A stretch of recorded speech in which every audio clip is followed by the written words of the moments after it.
Hello guys, তো তোমরা সবাই কেমন আছো? আমি ভালো আছি, আশা করছি তোমরা সবাই ভালো আছো। তো আজকে একটা নতুন রেসিপি নিয়ে চলে এলাম। এটা হচ্ছে ক্ষীরোদ ফিশ।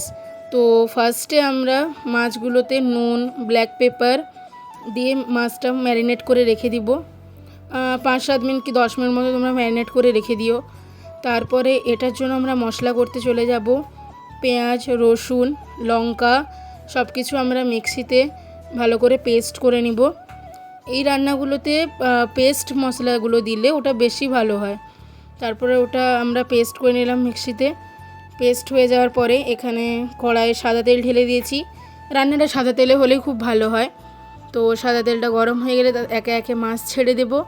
মাছগুলো গরম তেলে একে একে ছেড়ে নিব। তারপরে এপিট ওপিট ভালো করে মাছগুলো ভেজে নিব।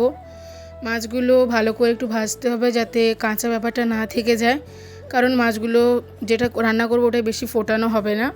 তো ভালো করে মাছগুলো এক একে ভেজে নিয়ে তারপর এক এক করে মাছগুলোকে অন্য জায়গায় তুলে সরিয়ে নিব। তো মাছগুলো আমার ভাজা হয়ে গেছে। মাছগুলো তুলে নেওয়ার পরে ওই তেলেই আমরা 1 চামচ ঘি অ্যাড করব এবং ঘিটাকে বেশ কিছুক্ষণ ধরে তেলের মধ্যে একটু মিশিয়ে নেবো যাতে স্মেলটা ভালোভাবে আসে। এবং আমরা তারপরে অ্যাড করব কিছু ফোড়ন, যেমন এলাচ, দারচিনি এবং লবঙ্গ। ওইগুলো একটু ভালো করে নাড়াচাড়া করে নেব স্মেলের জন্য। তারপর তাতে দিয়ে দেবো কুচো করে রাখা টমেটো এবং লঙ্কা। ওটা কিছুক্ষণ ধরে কষানোর পরে যখন তেলটা ছেড়ে আসবে, তারপরে ওই পেস্ট করে রাখা মশলাটা, পেঁয়াজ, লঙ্কা, রসুনের, ওটা আমরা ওর মধ্যে দিয়ে দেবো এবং মশলাটাকে কষিয়ে নেব। কিছুক্ষণ কষানো হয়ে গেলে তাতে দিয়ে দেবো হলুদ গুঁড়ো, লঙ্কা গুঁড়ো, জিরে গুঁড়ো এবং ধনে গুঁড়ো, যে যার পরিমাণ মতো দিয়ে দিব। তারপরে ওটাকে আমরা কিছুক্ষণ ধরে কষাবো। ওটা ভালো করে কষানো হয়ে গেলে যখন ওটার থেকে হালকা করে তেল ছেড়ে আসবে, তারপরে আমরা ওটার মধ্যে কিছুটা জল অ্যাড করবো যাতে মশলাটা না পুড়ে যায়। আপনারা চাইলে জল নাও দিতে পারেন। তারপরে এতে দিয়ে দেবো স্বাদ মতো নুন, এবং এটাই হচ্ছে মেন যে জিনিসটা লাগবে হচ্ছে দুধ। ওটা কষানোর পরে ওতে আমরা 1/2 কাপ মতো দুধ দিয়ে দিলাম, আর বাকি 1/2 কাপ দুধে আমরা কর্নফ্লাওয়ার মিশিয়ে নেব। কর্নফ্লাওয়ারটা অ্যাকচুয়ালি গ্রেভিটাকে গাঢ় করার জন্য। তো ওটা ভালো করে মিশিয়ে বাকি 1/2 কাপ মতো দুধে আমরা কর্নফ্লাওয়ার মেশানো দুধটাকে গ্রেভির মধ্যে দিয়ে দিলাম।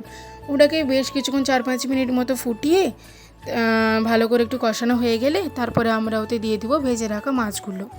তো ভেজে রাখা মাছগুলো আমরা একে একে দিয়ে দিলাম গ্রেভিটার মধ্যে, যাতে মাছগুলোর সঙ্গে গ্রেভিটা ভালো করে মিশে যায়।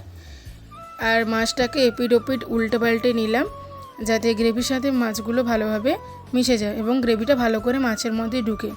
কিছুক্ষণ ধরে ফুটার পরে রেডি হয়ে গেলে ওটা নামানোর আগে তাতে 1 চামচ ঘি দিয়ে দেবো। তো আমাদের ক্ষীরোদ কাতলা রেডি। তোমরা জানো তোমাদের রেসিপিটা কেমন লাগলো, আর যদি ভালো লাগে তো তোমরাও ঘরে ট্রাই করতে পারো। আজকের জন্য এইটুকুনি, টাটা।